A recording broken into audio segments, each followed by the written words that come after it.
If the density measurement of a cube the mass and the edge length are this, ठीक है ना, edge length दे दिया, the error in the measurement of the density. सुन आप, ये density की बात करें तो डेंसिटी क्या होता है, मास बाय वॉल्यूम सारी दुनिया को पता है। डेंसिटी क्या होता है बताइए, m बाई वी, तो m अपॉन में a क्यूब करोगे आप, m अपॉन a क्यूब। अब एरर इक्वेशन लिखनी है। अच्छा ये error equation, the error in the measurement of density, कौन सी एरर की बात कर रहा है अभी ये, परसेंटेज एरर की बात कर रहा है क्या? मास देखो, खैर एक बार ना रिलेटिव एरर वाली इक्वेशन बनाओ आप, ठीक है। Delta rho by rho equals to delta m by m plus 3 times of delta a by a, ठीक है जी, ऐसा करोगे आप।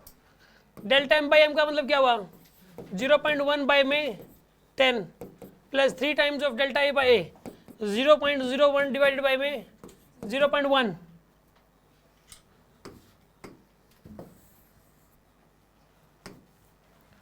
जीरो पॉइंट वन आएगा। सोल्व करने का भाई इसको 1/100 प्लस 3/m 10 बनेगा, 30/100 कर लो इसको, तो 31/100 आ गया, तो 0.31 आ रहा है। रिलेटिव एरर ही पूछिए, कई बार मेंशन नहीं होता कि रिलेटिव एरर की परसेंटेज एरर है। इसमें ग्रेस मिले हुए क्या? फिर एक और बात, यूनिट तो आ ही नहीं सकती इसकी यार, यूनिट देके कंफ्यूज कर रहा है। रिलेटिव एरर की कभी यूनिट नहीं होती, क्योंकि रिलेटिव एरर में डेल्टा रो बाय रो है, ऊपर जो यूनिट आएगी नीचे वही यूनिट, तो यूनिट से यूनिट कैंसिल हो जाएगी। तो किलोग्राम पर मीटर क्यूब ही गलत लगा रखा है।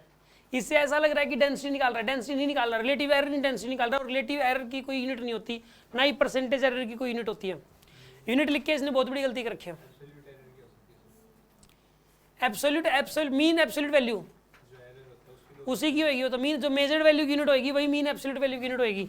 इसमें तो यार ये यूनिट देके गलती कर रखी है भाई इसने।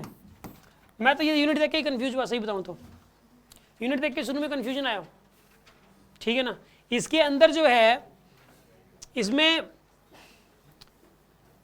क्योंकि यार चाहे मैंने क्या सोचा कि यार इसने पहली बात तो एरर पूछा, एरर वर्ड बोल दिया।